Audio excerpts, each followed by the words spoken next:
अहोरात्र गणधारणा चतुर्थ दिन में पूर्वतन बीजेडी विधायकों समर्थन। अहोरात्र धारणा 9 अगस्ट ठारू 15 अगस्ट 2026 छदेश विकास परिषद पक्षर 10 दफा दाबी नहीं अहोरात्र गणधारणा चतुर्थ दिन में पहुंचला। दीर्घ वर्ष धरी छदेश अंचल विकास यह दाबी कर बुधवार चतुर्थ दिन धारणा पूर्वतन लोकप्रिय बीजेडी विधायक श्री सुधीर कुमार सामल जोगदे मुख्य दाबीगुड़िक मध्य 10 दफा दाबी 6 ब्लॉक गठन, बिजुली समस्यार स्थायी समाधान, भापुर तथा अन्य मेडिकल गुड़िकरे डाक्तर स्टाफ और अन्य सुविधा उपलब्ध, भापुर फांडीकु थाना, सापुआ नदीर पुनरुद्धार, शंकरपुर कोतम रास्ता मरामती,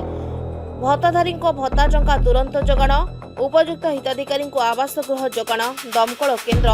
भापुर एक बालिका उच्च विद्यालय, छदेश को एक ब्लॉक गठन को समर्थन करथिले। छदेश विकास परिषद पक्षर धारणा बसिଛନ୍ତି किंतु दुख परिताप विषय जिला प्रशासन और स्थानीय नेता धारणार चतुर्थ दिन में पहुंचलानी हेले केही न पहुंचीबा घटनास्थल में क्षोभ प्रकाश करथिले। पूर्वतन विधायक श्री सामल विकास परिषद तरफ जो गणधारणा दिखाई से जगह आम आसी खबर पाई पहुँचलु। ये धारणार उद्देश्य है जो छदेशर समस्या गुड़िक अच्छी कि भाव सरकार त्वरान्वित करी पूरण करने से गोटे रिप्रेजेंटेशन देते कलेक्टर महोदय को देला परमिशन नहीं बस किंतु दुखर विषय राजनीतिक स्तर सरकार तरफ हो चाहे जिला प्रशासन तरफ हो प्रशासन तरफ हो कहीं न आसबार आम दुखित से निंदा भी करूँ। तेणु कहीं जड़े आसिक जो समस्या अच्छी त्वरान्वित करने उद्देश्य कई जन भी आसी ना गणधारण बस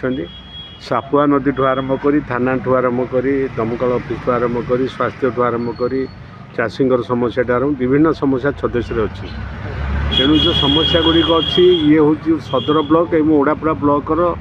मिलित भाव में ये समस्या गुड़िक समस्त कहीं सापुआ नदी कूल ओडापड़ा ब्लॉकर भी ग्राम अवस्थित और सदर ब्लॉकर भी ग्राम अवस्थित।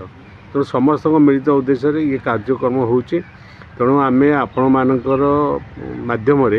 सरकार को जिला प्रशासन अनुरोध करुचु तुरंत कहीं जिला प्रशासन तरफ हो कि राज्य सरकार तरफ हो आसी गणधारणा पर पहुँची समस्या समाधान करने निवेदन करुचु एवं जो आंदोलन करें समर्थन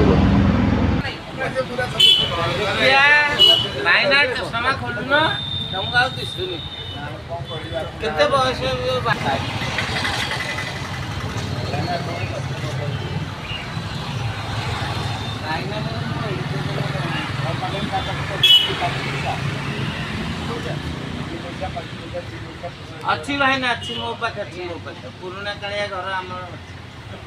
सब रखी केते टकिया